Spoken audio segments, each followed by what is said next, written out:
to involve someone else just because you want to make a few bucks on a van. Well, it was this same year that Pee Wee was hired as a hitman.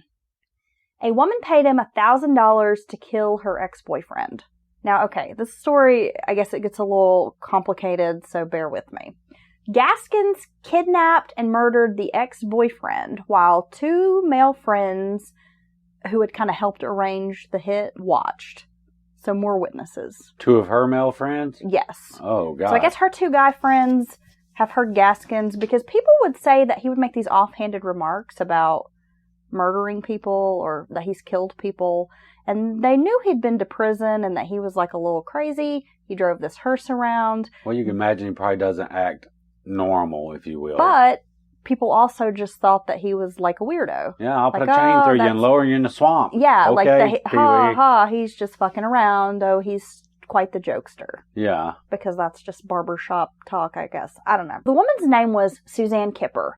The victim was a guy named Silas Yates. Apparently he had called off his relationship with her. He had bought Suzanne a trailer and some other gifts. Hey. And she wanted to keep these items, so she thought she'd kill off this guy Yates because after they'd broken up, he wanted his property back. Pee Wee agreed to the murder for $1,500. It's a pretty good chunk of change back then. Pee Wee called a woman named Diane Neely, who was the ex-wife of the con man, or the ex-con Walter Neely, the man who had helped Pee Wee with the van situation. Okay. Now, her part in all of this was to get Yates, like, to come out of his house. She was going to pretend she had car trouble, lure him outside. As this is happening, Pee Wee's going to jump out with a gun. You force the guy to get in the trunk of the car. Judy chopping. Maybe. Then he stabbed Yates with his 11-inch knife, which is the one that he, remember, killed the hitchhiker with. Yeah, He stabbed her in the vagina. Where the fuck you keep 11-inch knife at? I don't know, but from the book Final Truth, Pee Wee would call this knife like his toothpick. Oh, Jesus. That was like the nickname, Okay. I guess he had for this knife. Well, that's not cool as needle, but... Oh, yeah, if you're a Game of Thrones fan out there. He had Kipper's two male friends bury the body of Yates. Now, after Pee Wee killed Yates, he and Suzanne Kipper started having a relationship. Eventually, Kipper would end up in prison for the murder of Yates, along with Pee Wee, like once it's found out. Really? She was actually paroled in July of this year. No shit? July of 2019. Yes. Wow. Diane Neely then tried to blackmail Pee Wee along with her new boyfriend. She demanded $5,000 or threatened to go to the police on Pee Wee. That's a smart move. Pee Wee murdered them both, Diane and her new boyfriend, and buried them in a grave on his property, which was basically, now becoming like a graveyard. Yeah. He's buried multiple people there at this point. The next murder that kind of takes place in this timeline is Pee Wee kills 13-year-old neighbor Kim Gaskins. She was a friend of his daughter's. So this was a girl that would pop by the house, hang out with his daughter. They were friends. I mean, can you imagine? Oh, none of that means anything to him. He's a full-blown sociopath. Like, you've got daughters. Yeah, no, I couldn't. We've got daughters. They've got friends hanging out. We're around these kids. Yeah. I mean, that's unfathomable. Yeah, it'd be like, duck, I'm gonna murder you. Right? I mean, yeah, none of that means anything to Pee Wee. The story is that Pee Wee at some point propositioned Kim Gaskins for sex because, he likes these young girls. Okay, and she's probably like, ooh, gross. Yeah, he's a perv. Of course, she turns him down. This is her friend's dad. He's a gross old man. Yeah. Ew. A grizzly, a little gross tendon. He's Little, just a little wiry, little goblin. Crazy fucking dude named Pee Wee. He probably talks crazy and gives her a creepy feel every time she comes around him. Yeah, he's like this little goblin from Nilbog. Yeah. Well, he kidnapped her, raped her, and then buried her over by Yates's body on his private graveyard. So he's got like 5 or 6 bodies there. They're piling up. He ran out of room. She was not the type of girl to run away. Gaskins' father was pushing to find her. I mean, he just knew, my daughter is not going to run off. she's missing. Right. Something's happened to her. I would have heard from her by now. You know, she was a pretty responsible girl. Like, this is just not cool. So he's really, like, pushing to find her. And Gaskins also had a teacher that was pretty actively involved in the push for an investigation. I know she's missing. She was a good kid. She confided in me. She was not planning to run away. So they're really, like, trying to figure out what's happened to her. Gaskins' father knew his daughter had been to Pee Wee's house. He felt that Pee Wee was a suspect and kind of kept going to the cops and pushing, like, you need to check into this guy. He's creepy. You know, he's got that garage. He's driving around in a hearse. Right. He makes these really offhanded, dark kind of jokes. I mean, he's just a fucking weirdo. You got to go check this guy out. So cops are kind of looking into Pee Wee as much as they can. I mean, they don't really have any evidence to go on. But, you know, they know he's got the criminal record and just the odd behavior. I mean, he's kind of known around town. Well, he's got a serious criminal reputation. Yeah. Okay, so then that moves us forward a little bit in the story on the timeline here. Dennis Bellamy was a 28-year-old, and his half-brother, is a 15-year-old guy named Johnny Knight. They were employees of Gaskins. The two broke into his garage near Charleston and robbed him of tools and some other stuff. They're like, haha, we're going to steal this shit, sell it, we're going to make some money. Gaskins knew that Bellamy was responsible for robbing him. Now, little did they know Gaskins himself was a maniac. The two stop by Pee Wee's house.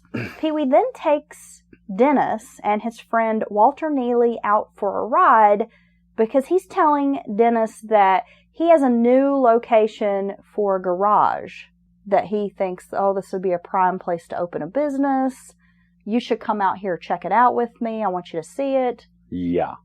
They take him out to Pee Wee's private graveyard where they murder him by shooting Dennis in the back of the head. So this van guy, Neely, is the same Neely? Yeah, same guy. At this point, he's kind of actively participating in he's got being an accomplice. Accessory after the fact, and right now sounds like he's even more involved. I know this is like conspiracy. Conspiracy to commit murder, at the very least. Pee Wee pretty much told Neely to do, you know, whatever he wanted. Like whatever, you know, Pee Wee's desire was, he would just order Neely around. Okay. Like, hey, you're going to help me bury this guy. We're going to take this dude out here. We're going to shoot him. I mean, he just was kind of always bossing this Neely guy around. And Neely just would go along with... Okay, Pee Wee. Yeah, exactly. So Neely would help him in a lot of these cover-ups. He helps bury the body of Dennis Bellamy. Then they go back to the house and they pick up Johnny, the 15-year-old. They had left him at the house. They tell him some story about how, I guess Dennis just was so, you know, he's like so impressed with this piece of property in this garage he's still out there. He's still out there checking it out, but we want to take you and show you. I mean, this is just really suspicious, and I have to look at this kid. I mean, I know he's 15, but you'd have to be kind of fucking stupid to buy into that. Well, and you know that you robbed this guy. And you know he's a creepy little fucker too, I'm sure. They drive him out to the spot, you know, the spot, and they shoot him. Oh, and I should mention this. Diane Neely, that was murdered for trying to extort and blackmail Pee Wee over the hired hit, right, was Walter's ex-wife. And you got to remember, Walter Neely is the guy who is the accomplice. Right. Diane is Walter's ex-wife. But Neely didn't know that Pee Wee had a hand in murdering Diane. Right. He doesn't know any of this. Well, while they're out at the graveyard, Pee Wee tells Walter about killing Diane and her boyfriend. He admits what he's done. Then he confesses to Walter about all of the murders and where he's hidden the bodies. Okay. And I guess this guy Walter is probably like going along with all this. I mean, one, he's kind of actively been involved. Right. But also, you're out in this graveyard. Helping someone kill and bury people. And he's just shot two people in front of you. I mean, you're probably just going to be like, oh yeah, that's cool. Yeah. Because if you don't go along with it, this guy's going to pull his gun out, shoot you, bury you there. Yeah, it's a pretty sweet list of shallow graves you just told me about, man. That's pretty cool. I wish I could murder like you. Yeah. Yeah. Maybe I'll help you cover up some more. Yeah, I'm going to help you, murders. but I got to go to Ohio first. So during this time, authorities are still looking into Gaskins for his suspicious behavior, and because Gelkin's father, the teacher, other people are kind of pointing the finger at Pee Wee about this missing teenager. Yeah, it's a little case of community pressure on law enforcement to do something. Because this all kind of happens within a really small span of time. Like, the Kim Gelkin's girl goes missing, and then in the meantime, he's been robbed by these two guys, so he's killing them. So this is all kind of just in a couple of weeks span. This is not like over the course of a year. It's just within a short period of time. The cops are onto him. They're watching him. They're questioning, interviewing people. A lot of residents around town, neighbors, keep like bringing it up that Gaskins seems like mentally ill, or like he's not quite right in the head, that his behavior is really off, that he's volatile, that he's pretty scary. A lot of people want to avoid him. He gives me the creeps. He's a weirdo. He's driving around in a hearse. He makes these really off-color jokes. I mean, a lot of people in town are like, Yeah. not feeling this guy. Yeah, he's a fucking weirdo, dude. He's like definitely an oddball, which kind of made him an easy suspect. As word is spreading that we think Gaskins might be involved in this girl's disappearance, people are like, oh, yeah, that makes perfect sense. It's like all kind of starting to click. Right, telling some together. other shit he said or some other weird thing he did. About a month after he kills the two brothers, police have a warrant for Pee Wee's arrest. They search Pee Wee's trailer and they find Kim Gelkin's clothing items in the house. Now, Pee Wee explains this as, well, she was my daughter's friend. She's over here hanging out. She spent the night. Just left some stuff behind. If her shirt, her pants, whatever are here, it's likely because she left them when she stayed over. Oh, there's her hand. Oh, she must have forgot her hand. So at this point in time, all they can do is charge Pee Wee with contributing to the delinquency of a minor. Okay, well, I understand they're trying to get pressure on him. So I'm not exactly sure how they came up with that charge, Right. but that's all they can do. Police then start questioning Walter Neely. They know he's a close associate of Pee Wee's. They feel like, okay, well, here's a person that we can maybe apply some more pressure to. He's also an ex-con. We'll threaten him. I was going to say he may be a bit of a shitbird around town, too. I mean, if he pals around with Pee Wee, let's be honest. Well, Neely kept his mouth shut in the beginning, but finally confesses that he's witnessed Gaskins murder Bellamy and Knight, and that he helped dispose of those bodies. He then leads authorities to Gaskins' private graveyard, which happens to be located in Prospect, South Carolina, where he's buried around 6 victims. Neely tells police that Gaskins has admitted murdering multiple people who are missing persons, and they start looking into these, and these are people who've been missing over the past 5 years. You've got Doreen Dempsey. They find her body. Then they find Martha Dix, which, as I mentioned before, they were never able to identify positively that was Martha Dix's body, but through Neely's story and then later Gaskins' own admission, this is likely Martha Dix. Now, eventually they find Yates's body.